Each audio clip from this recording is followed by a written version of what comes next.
Did you know that we all react differently to stressful situations because of three main things?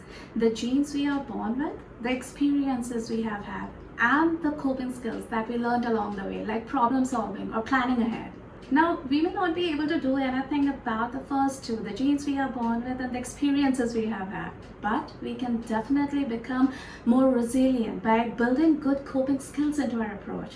It's about improving our AQ, our adversity quotient. That's how we deal with stress better and build mental strength along the way. And that's exactly what we are going to unpack today. How to build those simple daily habits into our life that help us become more resilient to stress, more resilient to change and the uncertainties in life.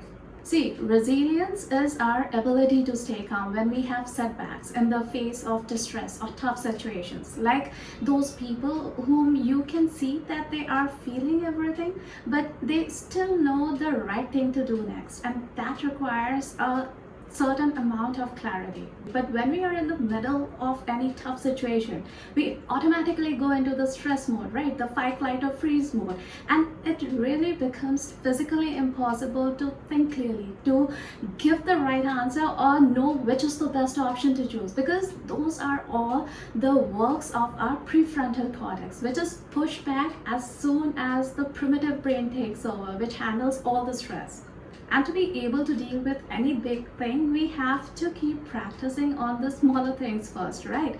And that's why to have the tools ready to deal with any big stressful situation, we have to keep practicing on the smaller stressors that are part of our everyday life. You know, like when you feel irritated or angry or frustrated, when you have to take a breath before you answer so that you do not say or do anything that you would regret later. So the first step, the first habit to become more resilient is to snap out of the stress mode before responding, reacting, answering, doing anything.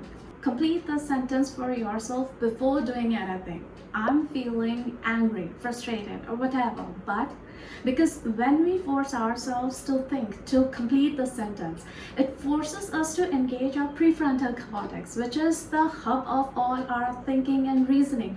And it snaps us out of the stress mode because it disengages our primitive brain, which was limiting our thinking capacity. Now, when able to think clearly, the next step to deal with any stressful situation is to do a reality check, because it's really normal to catastrophize, to think that the worst would definitely happen, and all the dreadful situations, all that could go wrong is magnified and put into focus because our brain's main aim is survival, and so it tries to scare us into stepping back from any situation that is stressing us out.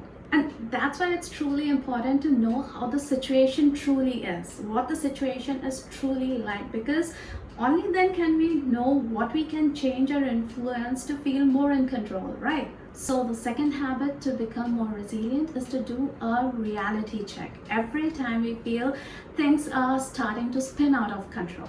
And to find how really important this situation is for you, do forward pacing.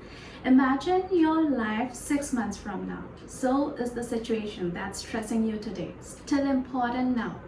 Because if it's not, then you would know how much more time and energy you really want to spend on it. But if it's still important, say 6 months from now, then try imagining your life 1 year or 2 years or 5 years from now to check when it stops being important. And if it doesn't, then that means that it's something truly important for you and deserves your full attention. And in that case, it really helps to detach emotionally from the situation so that we can take an objective look at things. And for this, you can use the second position of perceptual repositioning, which you might have already heard of as, think of it as if it's happening to your best friend and they have come to you for advice. So what would you advise them? And this works because since it's no longer happening to us, our emotions are no longer coloring things out of proportion. And when we have clarity about what's truly happening and know how important it is for us, the next step is to find what to do next.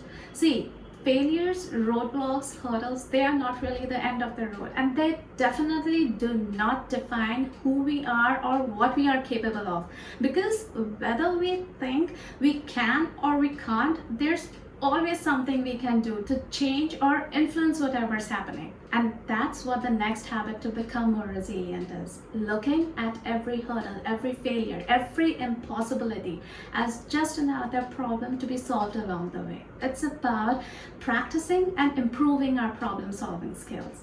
Get into the how mindset. Change all your whys into hows using cognitive reframing. Instead of asking, why is this happening to me? Ask, how can I make this work for me? Because if you never stop, that's resilience. Or you can use Dr. Paul Stoll's core questioning techniques to find what you can influence, what specifically can you do, and when specifically can you start doing that, because that approach improves our adversity question, our ability to manage difficulties and transform hurdles into opportunities. But to make any habit stick, we have to optimize the environment, make it as easy as possible to do it. It makes sense, right? Like if you want to lose weight, you wouldn't want chips and cookies and donuts lying around your home, right? You would want to bring in healthy snacks and food so that you don't get tempted into overeating. And that's the same with habits to become more resilient. We have to optimize the environment.